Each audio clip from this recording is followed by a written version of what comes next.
দক্ষিণেশ্বরে যাওয়ার অনেক দিনের ইচ্ছে ছিল, সেই ইচ্ছেটা পূরণ হলো পুরী যাওয়ার সময়। আমাদের এখান থেকে বাস ছেড়েছিল পুরী, সেই বাসে করেই আমরা গেছিলাম। আর সবার আগে মায়ের দর্শন করিয়ে তারপরে পুরীর জন্য রওনা হয়।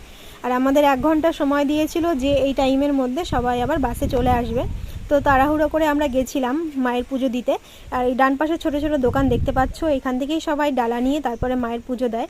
আর আমার এই ফার্স্ট টাইম পুরী আর ফার্স্ট টাইম দক্ষিণেশ্বর, আমি তো খুবই এক্সাইটেড ছিলাম, আর আমার মুখ দেখেই বুঝতে পারবে। তো ফাইনালি চলে এসেছি মায়ের কাছে। আমি তো দেখে অনেকটা শান্তি পাচ্ছিলাম যে অনেক দিন পরে মায়ের দর্শন করতে পারবো। অনেক দিন পরে কি মানে প্রথম মায়ের দর্শন করতে পারবো।